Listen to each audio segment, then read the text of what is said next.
সুপ্রিয় দর্শক, স্বাগতম জানাচ্ছি আইসিটি পার্ক বগুড়ার আরও একটি নতুন ভিডিওতে। ভিডিওটি নিয়ে সাথে আছি আমি সায়েম সোহায়েব। দর্শক, আজকের ভিডিওতে আমি আলোচনা করব পিডিএফ কম্পেয়ার জব সম্পর্কে। এই জবটি Upwork, Fiverr, People Per Hour সহ জনপ্রিয় সব ফ্রিল্যান্সিং মার্কেটপ্লেসগুলোতে বেশ জনপ্রিয় জব হিসেবেই পরিলক্ষিত হয়। তো আজকে ঠিক এমনই একটি জব আপনাকে লাইভ করে দেখাবো এবং এই জবটি আপনি কিভাবে আপওয়ার্কে অ্যাপ্লাই করবেন এই জবটি পাওয়ার জন্য, এবং এই জবটি কিভাবে আপনি সম্পূর্ণ করবেন এবং সেই জবটি সম্পূর্ণ করে কিভাবে আপনি বায়ারকে জমা দেবেন, এই পুরো প্রক্রিয়াটি আজকের ভিডিওতে দেখানোর চেষ্টা করছি। তো ভিডিওর প্রথমেই আমি এই কাজটি কিভাবে করতে হয় সেটির একটি ধারণা আপনাকে দিয়ে দিচ্ছি, এবং তারপর এই কাজটি কিভাবে আমরা এই কাজটির জন্য অ্যাপ্লাই করব এবং এই কাজটি কিভাবে আমরা বায়ারের কাছ থেকে নিব, সো তারপর বায়ারকে কিভাবে জমা দিব, সো সেই প্রক্রিয়াগুলো আমি দেখানোর চেষ্টা করছি। তো আমি প্রথমত upwork.com এই ওয়েবসাইটে চলে এসেছি। এখানে এসে আমি জাস্ট পিডিএফ কম্পেয়ার লিখে যখন সার্চ করেছি, সাথে সাথে আমরা দেখতে পাচ্ছি বেশ কিছু পিডিএফ কম্পেয়ারের জব কিন্তু আমরা এখান থেকে পেয়ে গেছি। মানে দুইটি পিডিএফ বা তিনটি পিডিএফ বা অনেকগুলো পিডিএফ আপনাকে দেবে এবং সেই পিডিএফগুলোর মধ্যে আপনাকে একটা কম্পেয়ার তৈরি করতে হবে যে এই একটি পিডিএফের সাথে আরেকটি পিডিএফের মধ্যে কোন জায়গাগুলোতে মিসম্যাচ বা কোন জায়গাগুলোতে এলোমেলো আছে ইনফরমেশনগুলো, সেই জায়গাগুলোকে আবারও ঠিক করতে হবে এবং আবারও একই ইনফরমেশন প্রোভাইড করতে হবে। সো এটি হচ্ছে মূলত পিডিএফ কম্পেয়ারের কাজ। আমি আরও এই বিষয়টি স্পষ্ট করার চেষ্টা করছি। তো আমরা প্রথমত এখানে আপওয়ার্কে যখন দেখতে পাচ্ছি অনেকগুলো জব, এর ভিতর থেকে আমরা একটা জব এর আগে আমরা পেয়েছিলাম, ঠিক সেই জবটি আজকে আরেকবার আপনাকে করে দেখানোর চেষ্টা করছি। এখানে আমরা একটি নতুন জব দেখতে পাচ্ছি যেখানে লেখা আছে জব টাইটেলে PDF compare by medical education in the United State. তো এরকম একটি পিডিএফ কম্পেয়ারের জব আমরা এখান থেকে পাচ্ছি, যেখানে এখানে লেখা আছে এবং জব ডিসক্রিপশনে লেখা আছে super easy job that take around 6 to 9 hours. You will have to review 30 PDF document and highlight line item that are common between those PDFs and another settlement sheet. Accuracy is important. অর্থাৎ তো buyer আমাকে প্রায় 30টি PDF document আমাকে provide করবেন এবং সেই 30টি ডকুমেন্টের মধ্যে আমি জাস্ট কম্পেয়ার করার চেষ্টা করব যে কোন পিডিএফে কোন ইনফরমেশনগুলো মিসিং এবং কোন ইনফরমেশনগুলো এক্সট্রা করে আরও একটি পিডিএফে দেওয়া আছে। সো এই বিষয়গুলো আমি এই পিডিএফগুলো থেকে বের করব। এটা খুবই সহজ একটি কাজ, এবং যদি আপনি একদমই শুরু থেকে ফ্রিল্যান্সিংয়ের ক্যারিয়ার শুরু করতে চান, সো তাহলে কিন্তু এই জবটি আপনার জন্য অনেক বেশি হেল্পফুল হবে, এই ধরনের জবগুলো মূলত। তো এই কাজটির জন্য আমাদের বাজেট দিয়েছে হচ্ছে $10। সো এটা খুবই ইজি এবং খুবই সহজ একটি কাজ। চলুন দেখি এই কাজটি কিভাবে সম্পূর্ণ করতে হয়। তো প্রথমত আমরা চলে যাচ্ছি আমাদের বায়ার আমাদেরকে যে পিডিএফ ডকুমেন্টগুলো দিয়েছিল সেটিতে। আমি জাস্ট এই প্রথম দুইটা পিডিএফ, এটি একটি পিডিএফ এবং এটি একটি পিডিএফ, আমি যদি প্রথম পিডিএফটিকে ওপেন করে নেই, সেক্ষেত্রে আমি এখানে কিন্তু প্রথম পিডিএফটি আমাদের সামনে ওপেন হইল এবং আরেকটি যে পিডিএফ ছিল আমাদের হাতে সেই পিডিএফটিও কিন্তু আমরা এখানে ওপেন করে নিচ্ছি। তাহলে পাশাপাশি দুটি পিডিএফ আমরা কিন্তু দেখতে পাচ্ছি। এখন বিষয়টা হচ্ছে যে এই পিডিএফ এবং এই পিডিএফ, দুটি পিডিএফ কিন্তু মোটামুটি সেম। তো কোনো একটা জায়গায় এই প্রথম পিডিএফ এবং দ্বিতীয় পিডিএফ, এই দুইটা পিডিএফের মধ্যে কোনো একটা জায়গায় ভুল আছে বা কোনো একটা জায়গায় মিসম্যাচ আছে বা কোনো একটা জায়গায়, এটা আমরা দুইটাকে কম্পেয়ার করব যে কোন কোন জায়গায় ইনফরমেশন মিসিং আছে, সেই জায়গাগুলো আমরা খুঁজে বের করার চেষ্টা।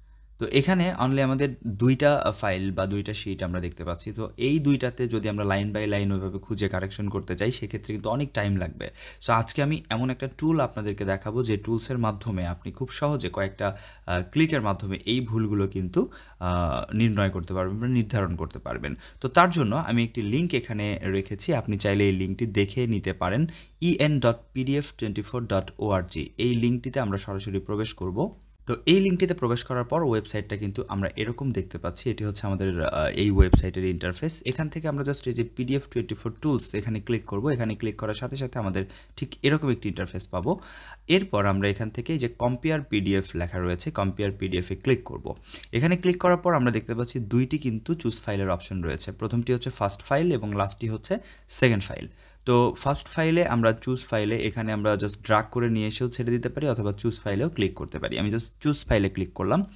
এরপর আমি এখান থেকে ডেস্কটপে যাব এবং এখান থেকে আমি নিউ ফোল্ডারে যাব, কারণ নিউ ফোল্ডারের মধ্যে আমি এই দুইটি পিডিএফকে রেখেছিলাম।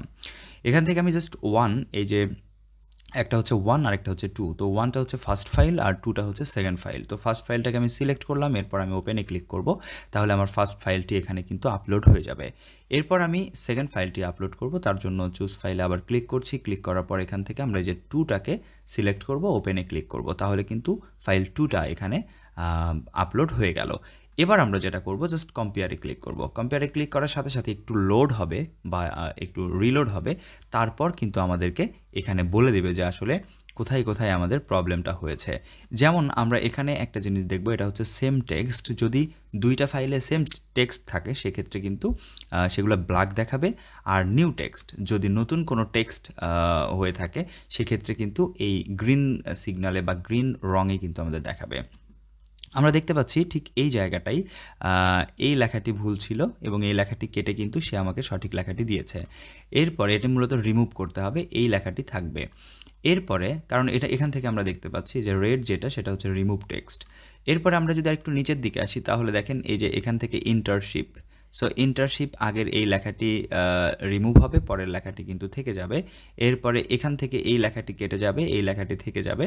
সো এইভাবে আমরা কিন্তু কারেকশনটা করতে পাচ্ছি দুইটা পিডিএফ থেকে। এবার যেটা করব সেটা হচ্ছে আমরা এই লেখাটি এখান থেকে জাস্ট কপি করে নিব, সিলেক্ট করে নিয়ে দেন কপি করে নিব। কপি করে নেওয়ার পর আমরা চলে যাব আমাদের আরেকটি ওয়ার্ড ফাইল ওপেন করে নিব। আমরা এখান থেকে একটি ওয়ার্ড ফাইলকে ওপেন করে নিচ্ছি। ওয়ার্ড ফাইলটি ওপেন করে নেওয়ার পর আমরা ওই যে লেখাগুলো কপি করে নিলাম সেই লেখাগুলো এখানে আমরা জাস্ট পেস্ট করে দিব। পেস্ট করে দেওয়ার পর এখান থেকে এই যে টেক্সটগুলো কেটে দেওয়া হয়েছে, সো ডিলেট টেক্সটগুলো আমরা এখান থেকে জাস্ট কেটে দিব, দিয়ে ওখানে জাস্ট আগে আমাদের কারেকশনকৃত যে লেখাটি থাকলো সেই লেখাটিকে আমি এখান থেকে রেখে দিব এবং এই লেখাটি আমি জাস্ট রং বা আন্ডারলাইন করা থাকলে এগুলো আমি তুলে দিব। এরপরে এখান থেকে আমি অটোমেটিক করে দিচ্ছি। সো এই লেখাগুলোকে আমি আবার আগের মতো করে রেখে দিচ্ছি এবং আগে যে ডিলেট টেক্সটটি ছিল ডিলেট টেক্সটটি আমি এখান থেকে মুছে দিব। তো এভাবে আমি জাস্ট লেখাগুলোকে কারেকশন করে নিব। ওকে, সবগুলো লেখা কারেকশন হয়ে গেলে আমরা এটাকে জাস্ট সেভ দিব। সেভে ক্লিক করব, সেভ হয়ে যাবে। এবার বায়ার যদি আপনার কাছ থেকে আবার পিডিএফ আকারেই এই ফাইলটি চায় সেক্ষেত্রে এই ওয়ার্ডকে কিন্তু আবার পিডিএফে কনভার্ট করা লাগবে, আর সেটা খুবই ইজি প্রক্রিয়া। আমরা কি করব, আমরা আবারও হচ্ছে ব্রাউজারে যাব এবং ব্রাউজার থেকে আমরা এখান থেকে লিখব word to PDF. Word to পিডিএফে চলে যাব আমরা এবং ওয়ার্ড টু পিডিএফ ওপেন হওয়ার পর আমরা এখান থেকে যে আই লাভ পিডিএফ এটাতে আমরা যাব এই ওয়েবসাইটটিতে, এবং এই ওয়েবসাইটটিতে যাওয়ার পর আমরা সিলেক্ট ওয়ার্ড ফাইল, এখান থেকে ওয়ার্ড ফাইলটাকে আমরা সিলেক্ট করে দিব। তো এখানে ক্লিক করছি, ক্লিক করার পর আমরা ডেস্কটপেই যাব। ডেস্কটপে যাওয়ার পর এই যে টু যেটা আমরা দেখতে পাচ্ছি, কারণ এটা হচ্ছে পরে আমরা তৈরি করলাম, এটিকে আমরা সিলেক্ট করব, করে আমরা জাস্ট ওপেনে ক্লিক করব। ওপেনে ক্লিক করার সাথে সাথে এখানে কিন্তু ওয়ার্ড ফাইলটি চলে এসেছে। এবার আমরা এই যে কনভার্ট টু পিডিএফ এটাতে ক্লিক করব। ক্লিক করার সাথে সাথে ওয়ার্ড থেকে পিডিএফে কিন্তু কনভার্ট হচ্ছে, একটু সময় অপেক্ষা করতে হবে আমাদের। এরপরে আমরা এখান থেকে পিডিএফটি ডাউনলোড করে নেব। তো পিডিএফটি ডাউনলোড করে নেওয়ার সাথে সাথে ক্লিক করার সাথে সাথে কিন্তু এখানে ডাউনলোড শুরু হয়ে গেছে। আমরা যদি এখন এই পিডিএফটিকে ওপেন করে নিতে চাই সেক্ষেত্রে আমরা ডাবল ক্লিক করব। ডাবল ক্লিক করলে কিন্তু পিডিএফটি ওপেন হয়ে যাবে এবং আমরা দেখতে পাচ্ছি সব কারেকশন করা পিডিএফ কিন্তু এখানে ওপেন হয়ে গেছে। কোথায় কোথায় কারেকশন করেছি সেখানে সেখানে কিন্তু আমাদের গ্রিন একটা রং আমরা এখানে দেখতে পাচ্ছি। তো এইভাবে মূলত এই কাজটি সম্পূর্ণ করতে হবে এবং এই পিডিএফ ফাইলটি মূলত আমরা বায়ারকে প্রোভাইড করব। তো এভাবে পিডিএফ ফাইলটি সম্পূর্ণ করে নেওয়ার পর এবার আমরা চলে যাব আমাদের যে জবটি রয়েছিল সেই জবে। আমি জাস্ট এখান থেকে ধরলাম এই জবের ক্ষেত্রে আমি জাস্ট এক্সাম্পল স্বরূপ বলছি, এই জবটি ওপেন করে নিব। এরপরে আমরা এই যে অ্যাপ্লাই নাওয়ে ক্লিক করব। অ্যাপ্লাই নাওয়ে ক্লিক করার পর আমরা একটু নিচের দিকে আসব। নিচের দিকে আসার পরে আমরা এখান থেকে আমি এখান থেকে মূলত প্রাইসটা, জবের প্রাইসটা নির্ধারণ করে দিব। এরপর একটু নিচের দিকে এসে আমি জাস্ট এখান থেকে আরও যে ইনফরমেশনগুলো দেওয়া আছে সেগুলো আমি দিয়ে দিব। এরপর খুবই ইম্পর্ট্যান্ট যে বিষয় সেটি হচ্ছে এই যে কভার লেটার। কভার লেটারটা কি? কভার লেটারটা হচ্ছে মূলত এই জায়গাতে আমরা যত সুন্দরভাবে এই জবের জন্য প্রপোজাল লিখতে পারবো সেই প্রপোজালটি আমরা এখানে লিখব, কারণ এই কভার লেটারটাই মূলত আমাদের বায়ার কিন্তু ভালোভাবে দেখবে এবং ভালোভাবে মূল্যায়ন করবে। সো এটা খুব ভালোভাবে লিখতে হবে। লেখার পরে এখানে আমরা চাইলে আরও কিছু ইনফরমেশন আমরা দিতে পারি ফলোয়ার্ড হিসেবে। এরপরে আমরা অ্যাটাচ করব। কি অ্যাটাচ করব? আমরা এখান থেকে আপলোড করে দিব যে ফাইলটি আমরা তৈরি করলাম বা যে ফাইলটি আমরা বানালাম সেই ফাইলটি এখান থেকে আমরা আপলোড করে দেব এবং আপলোড করার পর আমরা সাবমিট এ প্রপোজালে ক্লিক করব। যখনই আমরা সাবমিট এ প্রপোজালে ক্লিক করব সাথে সাথে আমাদের এই জবটি বাইরের কাছে, এই জবের প্রপোজালটি বাইরের কাছে চলে যাবে। তো বায়ারের কাছে যখনই আমরা প্রপোজালটি সেন্ড করব, সাবমিট করব, সাথে সাথে বায়ার আমাদেরকে এই জবটি প্রোভাইড করবেন এবং আমরা জবটি করে ঠিক এভাবেই অ্যাটাচমেন্টের মাধ্যমে আমরা জবটি বায়ারের কাছে প্রোভাইড করে দিব। তারপর বায়ার আমাদেরকে এই আপওয়ার্কের মাধ্যমেই মূলত পেমেন্ট সেন্ড করবে।